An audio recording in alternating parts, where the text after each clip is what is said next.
Mas hoje eu queria refletir com vocês sobre um texto um pouquinho diferente, onde nós vamos pensar um pouco sobre batalha espiritual, o mundo invisível do mal. Algo muito assim, talvez pouco pertinente ao cotidiano da vida de muita gente.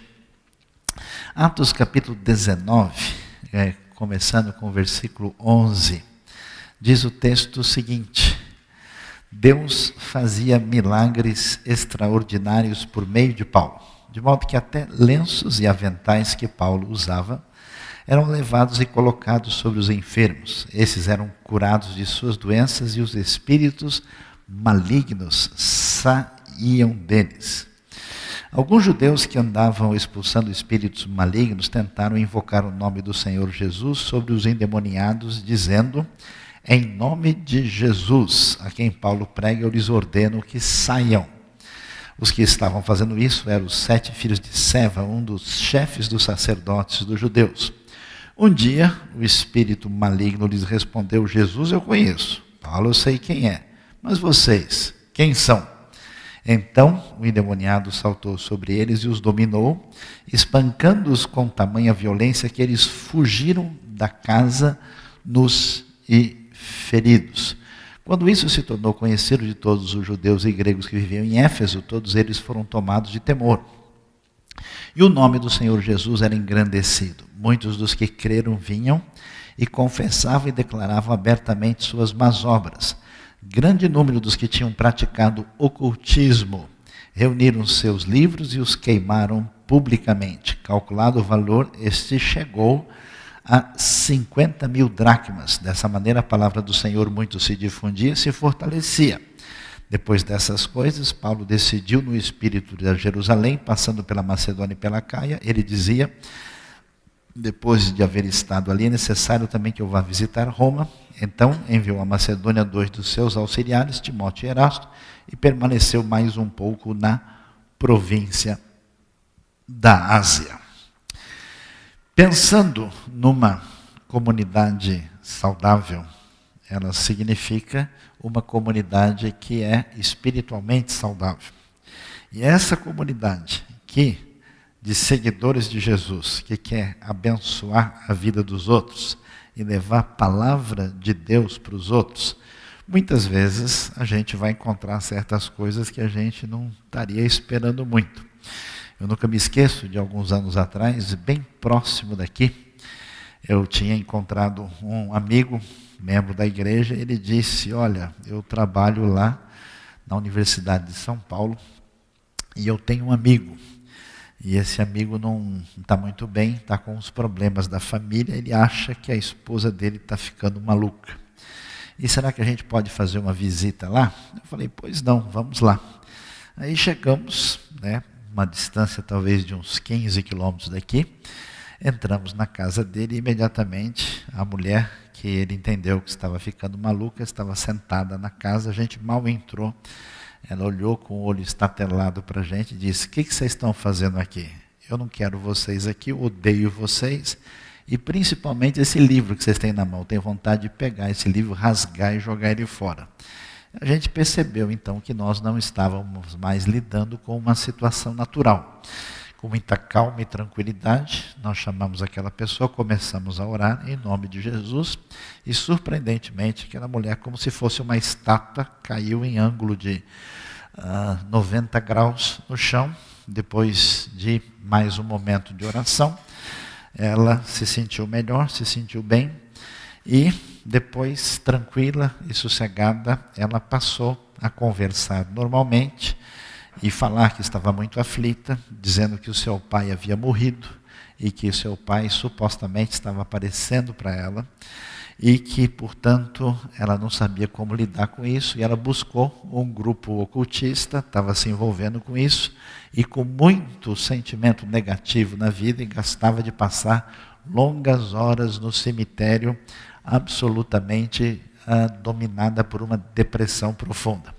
Uma vez que nós oramos e continuamos numa batalha de oração em favor dela, aos poucos ela se viu livre daquela influência maligna, se sentiu bem, tomou sua decisão por Cristo, foi batizada, o marido também se converteu. Interessante que o amigo deles viu aquilo, tomou uma decisão, entendeu o que era o Evangelho, inclusive depois de pouco tempo ele se matriculou num seminário para estudar teologia, entendendo a realidade de um mundo espiritual que a gente não vê. Nossa sociedade, dominada pela influência da razão desde o século XVI, durante muito tempo tentou entender essas coisas do ponto de vista meramente natural.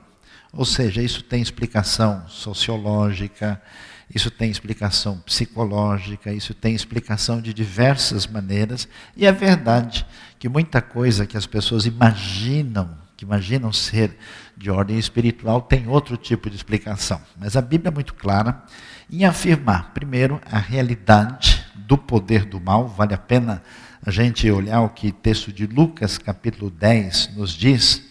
No versículo 17 em diante, os 72 voltaram alegres e disseram: Senhores, até os demônios se submetem a nós, em teu nome. Ele respondeu: eu vi Satanás caindo do céu como relâmpago. Eu lhes dei autoridade para pisarem sobre cobras e escorpiões, e sobre todo o poder do inimigo, nada lhes fará dano. Contudo, alegrem-se, não porque os espíritos se submetem a vocês, mas porque seus nomes estão escritos nos céus.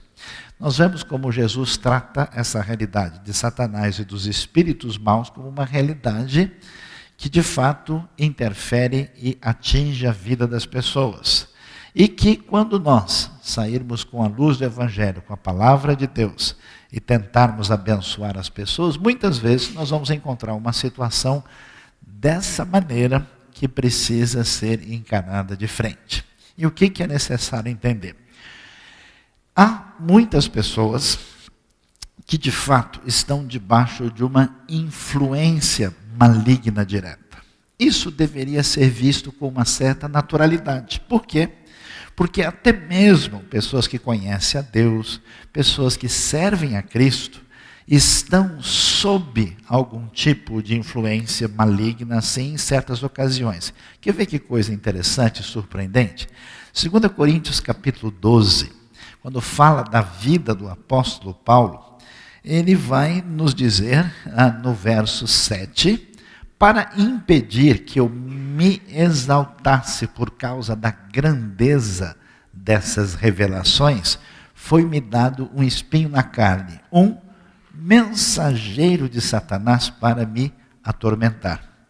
3 vezes roguei ao Senhor que o tirasse de mim, mas ele me disse: minha graça é suficiente para você, pois o meu poder se aperfeiçoa na fraqueza. Isso é interessante, que a gente às vezes não para perceber que o apóstolo Pedro, que está diante de Jesus, quando Jesus fala da necessidade do seu sofrimento que vai ter em Jerusalém, Pedro diz: de jeito nenhum, isso não vai acontecer, Senhor. E Jesus vira para Pedro e diz: vai-te, Satanás, afasta-te, mostrando que Pedro está influenciado por algo muito negativo.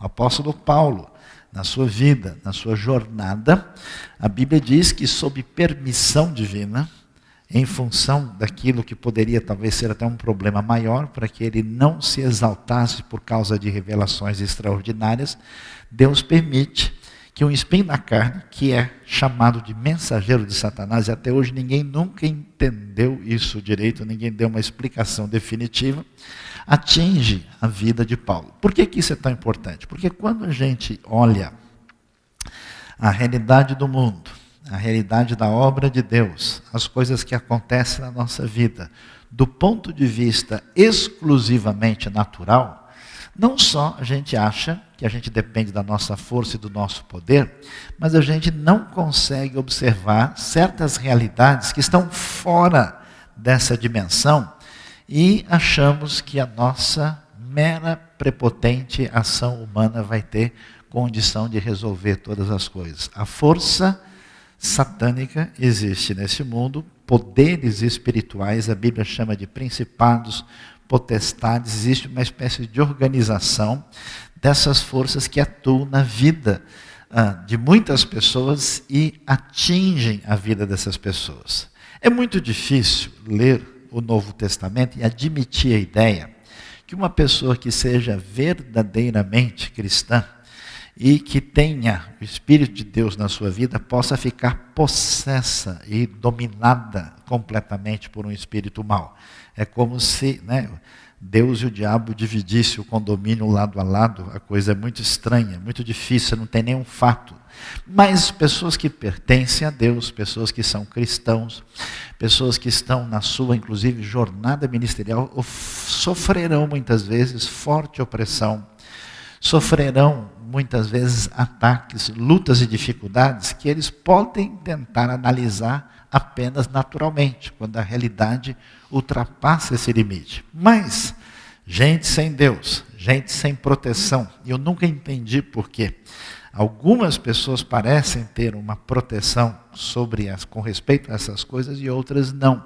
Talvez pela sua vida, talvez pelo nível de envolvimento em certas coisas que degradam a vida da pessoa, talvez pelo seu próprio envolvimento com o ocultismo. Algumas pessoas têm uma fragilidade maior com essas coisas e estão sim dominadas por poderes do mal. O que é importante a gente observar? Numa situação dessa, a Bíblia nos diz que essa realidade que toma conta de todo mundo na sua história, não só de perceber o mal, como temer o mal e descrevê-lo das formas mais variadas nas diversas culturas, que essa realidade, debaixo do poder de Cristo, ela é absolutamente vencida. Portanto, alguém que conhece o Evangelho, que conhece o poder de Cristo Jesus, não precisa ter nenhum medo dos poderes das trevas, nem qualquer receio. É interessante que os discípulos, quando saem na missão que Jesus dá a eles saem felizes da vida, porque os antigos judeus, por conhecerem a Bíblia, eram tidos em alguns ambientes do contexto do mundo romano antigo como exorcistas capazes de resolver o problema de algumas pessoas dominadas por espíritos maus. E quando eles iam, eles até diziam que esses judeus, por conhecerem o nome secreto de Deus, o nome verdadeiro, ao pronunciar esse nome, venceriam todo o mal.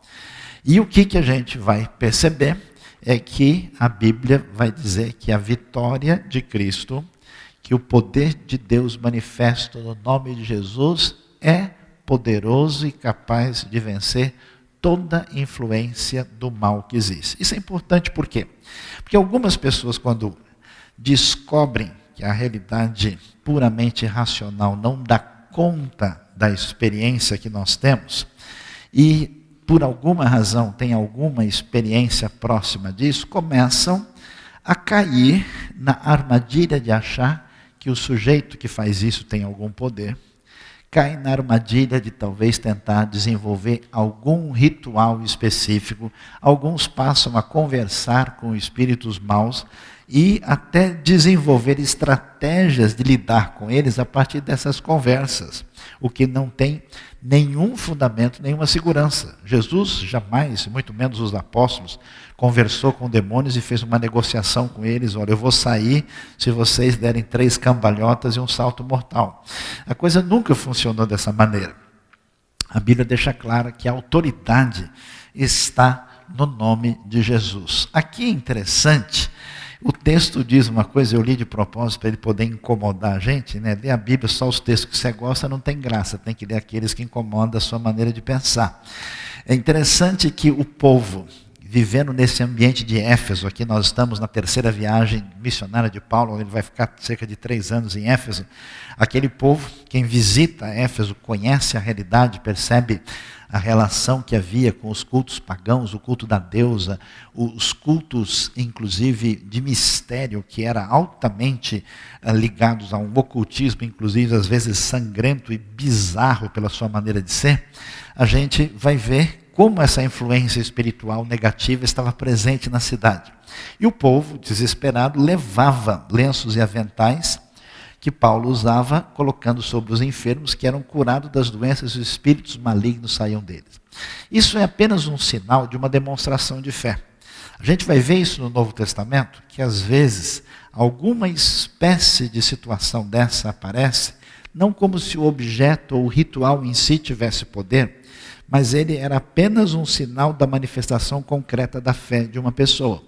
Interessante, por exemplo, a história de Jesus quando cura aquela mulher que tem fluxo de sangue, né? E ela toca na roupa de Jesus e na hora Jesus, quem me tocou? Os discípulos ficam até bravos, como assim quem tocou? A pergunta é quem não tocou? Está todo mundo tocando. Como assim? Não, mas eu senti que de mim saiu poder ou virtude. Mostrando para a gente que quando alguém deposita a sua fé, sua esperança em Deus, e mostra isso de uma maneira concreta, independente de ser de uma ou de outra forma, assim como alguém pede para alguém ficar de pé, ajoelhar, fazer isso, aquilo, como sinal da sua esperança e fé em Deus, essa pessoa era libertada. E aqui para mostrar o poder de Cristo, o poder sobre qualquer força do mal, qualquer situação de opressão, essa pessoa podia e era absolutamente libertada. Nós vemos nesse texto que a situação de alguém que estava envolvido com essas coisas, às vezes, iria exigir um passo a mais. A gente não entende direito, são detalhes do chamado mundo espiritual, que algumas pessoas, na sua vida, no seu jeito de ter, nas coisas que têm, podem de alguma maneira ter alguma coisa que estabelece o vínculo entre ela e o poder do mal. É o caso de gente, eu me lembro de uma senhora, muitos anos atrás, a gente foi numa reunião de um pequeno grupo, aqui na zona sul de São Paulo, e uma pessoa que estava lá, eu não sabia, estava com a vida totalmente destruída, e ela tinha feito diversos pactos com diversas entidades. E a gente estava simplesmente lendo a Bíblia aqui como os irmãos, tal, e daí aquela pessoa começou a passar mal, e depois do final a gente orou por ela. Era impressionante as reações que ela tinha em função do seu envolvimento, que foi um envolvimento completo, a ponto de ter juramento escrito, a ponto de ter roupas e de certas coisas particulares que representavam o seu compromisso com as forças do mal ali envolvidas. Depois de um tempo, de muita oração, de uma batalha que levou algum tempo, diversas semanas, aquela pessoa tomou sua decisão, pegou aqueles objetos, jogou fora, queimou, desistiu, rompeu completamente o seu vínculo com as forças do mal. Quando alguém está envolvido com qualquer coisa que não corresponde àquilo que Deus deseja na área de espiritualidade e se envolve com coisas que trazem essa porta aberta para a influência do mal, essa pessoa precisa romper com isso de maneira definitiva. Por isso é interessante que as pessoas que se converteram aqui a Cristo, como nós podemos ler, eles reuniram seus livros, eles declaravam abertamente suas más obras, aquela confissão que trazia o que era muito comum na igreja primitiva, que era uma renúncia a Satanás e a vida anterior, porque esse pessoal era envolvido com tudo isso, até com medo de alguma coisa, buscavam proteção em algum tipo de forma de religiosidade. Eles renunciavam, e grande número dos que tinham praticado o ocultismo reuniram os seus livros. E imagine que livros são esses. São livros de bruxaria, de feitiçaria, de como fazer as coisas funcionar, porque o ocultismo se baseia nisso, né? Existe uma realidade oculta no mundo, a gente precisa descobrir as formas para fazer com que essas forças venham atuar a nosso favor. Imagina só essa fogueira, a ponto do que eles conseguem aqui é um valor de 50 mil dracmas. Uma dracma pagava o salário de um trabalhador braçal durante o dia. 50 mil, você pode calcular, é algo aí de até mais de um século de trabalho, de tanto livro envolvido com o ocultismo perverso que é rejeitado e destruído. Nesse sentido, é necessário que qualquer pessoa que tenha esse envolvimento decida se quer envolver-se com Cristo Jesus, receber o Evangelho na sua vida, ou se quer caminhar no lado oposto a isso. E quando a gente vai ajudar, abençoar uma pessoa, ensinar o caminho, é necessário que a pessoa chegue a um ponto de decisão. Não dá para servir a dois senhores. A influência espiritual negativa do mal é algo bastante sério. Agora, é interessante que, lidando com essas coisas, nós não estamos falando de um mecanismo automático, quando as coisas vão acontecer, como se elas pudessem entrar num processo que pudesse ser colocado numa fórmula ritual. Tanto que assim acontece com esses filhos de Seva, que acharam interessante o jeito que Paulo com facilidade lidava com os espíritos maus, pegaram a fórmula e foram lá, vamos fazer também. E chegaram, para os espíritos maus, conforme o texto nos apresenta aqui no versículo 14, e disseram, olha, o nome do Jesus que o Paulo está pregando, eu ordeno que você saia. E o Espírito diz, Jesus eu conheço, Paulo também, e vocês? Que história é essa? Espera aí. E aí foi o UFC de Atos 19, a maior surra levada por esses indivíduos, porque com essas coisas não se brincam, não se trata de uma fórmula mágica, não se trata de uma coisa ritual, existe uma autoridade no nome de Jesus, exercida por qualquer pessoa que tenha fé nesse nome e que seja seguidor de Jesus. Mas quando a gente pensa sobre isso, a gente começa a correr um certo risco. Eu me lembro de uma pessoa que nunca tinha visto nada disso, e ele foi numa reunião que a gente fez na casa de uma pessoa que tinha alguém com problema, nós oramos. Aí, no dia seguinte, a pessoa falou, olha, eu estou com dor nas costas aqui, será que não tem algum encosto? Eu falei, talvez seja o problema do encosto da cadeira onde você sentou, será que foi esse? Não, o fulano está brigando muito com a mulher, será que não tem o demônio do desentendimento lá na casa? A pessoa está queimando muito arroz, será que não tem o demônio da rapa, que está agindo lá para sobrar aquele negócio? Então começou a surgir uma ideia equivocada quando as pessoas começam a entender que todo e qualquer problema que aparece na nossa vida e que a gente não tem explicação imediata deve ser entendido como um problema ligado ao demônio, um problema espiritual. Isso simplesmente não é verdade. Ninguém, ao entender a realidade da ação espiritual do mal, pode daí em diante entender que todas as dificuldades que atingem a nossa vida, incompreensíveis, devem ser compreendidas diretamente como uma realidade do mal. Por que é que nós temos problemas que atingem a nossa vida? Alguns dos nossos problemas são consequências dos nossos erros. Se você não pisou no freio na hora certa, você atingiu o poste. Não foi o demônio da batida. Foi o erro fatal que nós cometemos quando não agimos com coerência e com a previsibilidade necessária. Então, existem muitas pessoas mistificando certas situações que, na verdade, são responsabilidade de quem toma decisões equivocadas. Outra coisa importante, é verdade, e a Bíblia mostra isso, e eu pessoalmente já vi, existem enfermidades, coisas inexplicáveis que atingem certas pessoas que podem ter origem espiritual. Mas isso não quer dizer que qualquer doença que uma pessoa tenha seja necessariamente de origem espiritual maligna ou negativa. Por quê? Porque nós ficamos doentes porque a ressurreição não chegou ainda.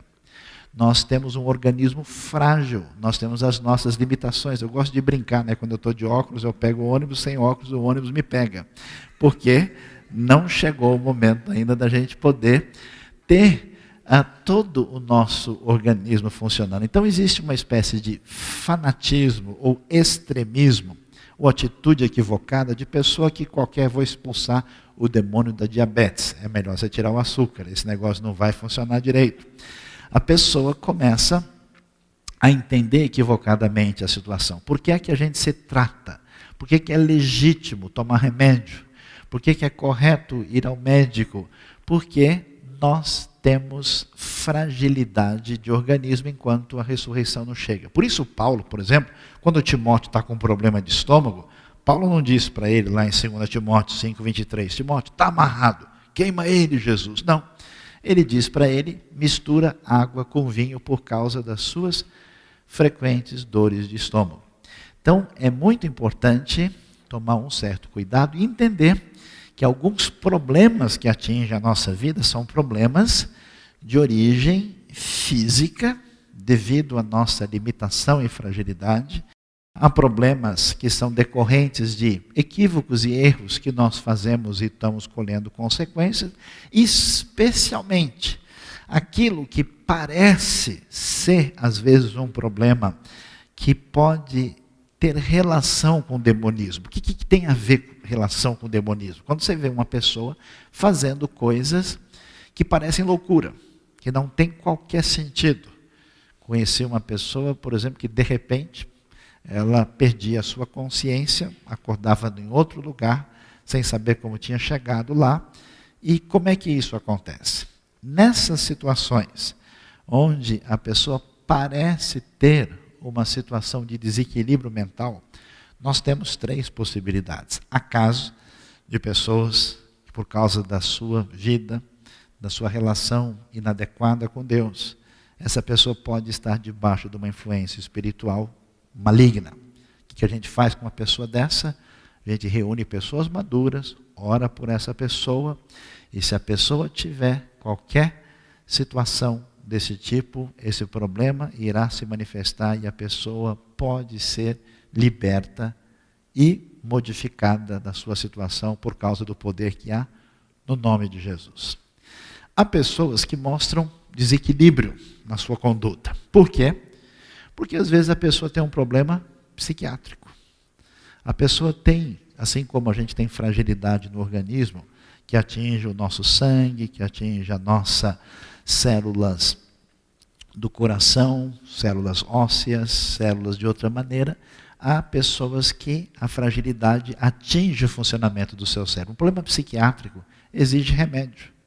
Um problema psiquiátrico, às vezes, existe uma fragilidade do organismo que não fabrica um ou outro componente aí necessário para o funcionamento adequado. E a pessoa, às vezes, tem depressão, a pessoa, às vezes, tem uma mudança de humor exaltada, a pessoa tem uma grande oscilação do seu comportamento que é causado exclusivamente por uma enfermidade. Eu me lembro da ocasião de uma pessoa que chegou tranquilamente, falando para mim que tinha um problema sério, que não sabia o que estava acontecendo, que foi no médico e estava precisando mudar o remédio. A gente foi fazer oração e a pessoa estava totalmente possessa. Numa outra ocasião, o sujeito chegou para mim e falou, pastor, me ajuda aqui porque o demônio está me atacando. Eu falei, é mesmo? Como assim? Estou sentindo uma tontura terrível. E Satanás está apertando a minha garganta, eu acho que eu vou cair aqui. E a gente orou, e o homem não melhorava. Aí eu falei, mas o que aconteceu? Eu falei, você comeu hoje? Não, hoje não. Tomou café? Também não. Você jantou ontem? Também não. E o demônio saiu com pingado e pão com manteiga. Depois de comer, depois falei, como é que você está? Agora estou bom. Nossa, saiu a tontura. Nossa, está uma maravilha. Puxa, que bom. Então, o que acontece? O problema era completamente outro. Necessidades existem quando alguém precisa de apoio psiquiátrico. E, às vezes, o problema da pessoa não é nem espiritual, nem psiquiátrico. É um problema psicológico. É um problema de relacionamento.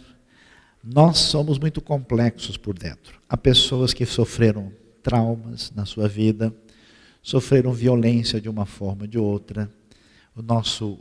Nossa mente, às vezes, tem mecanismos de tornar isso inconsciente, de traduzir isso numa outra linguagem.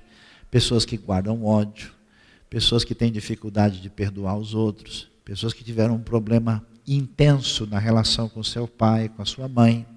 Essas pessoas precisam de aconselhamento, precisam de afeto, precisam de um trabalho que os ajude a cicatrizar feridas no coração que não foram bem trabalhadas. Às vezes, uma pessoa, num acesso de nervosismo, numa manifestação externa, muito assim, fora do controle, alguém pode pensar, isso só pode ser coisa do demônio. Isso aí deve ser coisa do mal. Mas não vem ao caso. É necessário aí discernimento. Quando nós temos um problema espiritual, quando nós temos um problema físico, psiquiátrico, e quando nós temos um problema emocional, um problema psicológico que deve ser tratado da maneira correta. Pensando sobre essa questão tão valiosa e importante, eu queria terminar nossa reflexão lembrando aos irmãos o seguinte: a ação diabólica contra o povo de Deus, contra a igreja, contra o reino de Deus na Bíblia, na verdade, ela é enfatizada na direção em prejudicar a obra de Deus, prejudicar aquilo que envolve o Evangelho. Por isso, muitas pessoas, num caminho equivocado, tentam se proteger espiritualmente de maneira mística. É claro que você deve sempre se alimentar da palavra de Deus, você deve estar em oração, buscar comunhão com Deus, mas a Bíblia diz que nessa grande batalha, o fortalecimento da nossa condição perante Deus é a maneira de estar absolutamente firme nessa grande batalha espiritual. E em nenhum momento o Novo Testamento diz, olha, você sabe que os demônios existem, que o poder de Satanás em ação, então joga um sal grosso na frente da sua casa que está tudo resolvido. Abre a Bíblia lá no Salmo 91, né? Pendura assim o candelabro de Israel na porta de casa, para que não chegue nada na sua porta, né? Porque aí você estará protegido. A coisa não funciona. Eu conheço gente que carrega a Bíblia como quem pega um pé de coelho, para dar sorte, né? Eu ponho dentro da bolsa aí, quem sabe o Senhor me livra de ser assaltado. O ladrão também rouba, leva a Bíblia. Eu falei, ih, caramba, aquele negócio não deu certo, né? Como é que a gente vê? Efésios 6 vai dizer para a gente que a maneira de lutar essa batalha envolve a armadura de Deus, que tem a ver com a vitória contra os poderes do mal. E que armadura é essa? É o cinto da verdade, compromisso com a verdade apresentada a nós, a couraça da justiça, que é apropriar-se da justiça de Deus na vida e refletir essa justiça no seu procedimento, os pés calçados com a prontidão do Evangelho da Paz, que é essa disposição de anunciar essa mensagem do Evangelho, o escudo da fé, que é a segurança, a convicção de que o que está em nós é maior do que está no mundo, confiança em Deus, em Cristo. Toda pessoa que é refém da sua dúvida, que é refém da fé naquilo que não pode garantir nada, certamente estará fragilizada diante de uma batalha espiritual.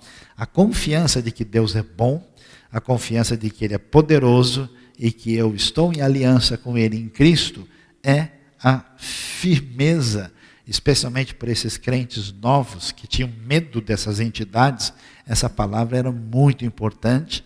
O capacete da salvação, a segurança de que eu estou salvo em Cristo e a espada do Espírito, que é a palavra de Deus. Conhecimento do que é verdade de Deus revelada a nós, que você estuda, que você aprende.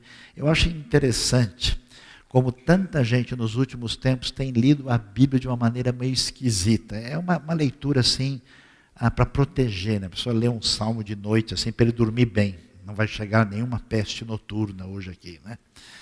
Ou então ele lê como se aquelas palavras tivessem algum efeito mágico sobre ele. Por isso que é interessante que depois de muito tempo a pessoa lê e não aprende nada.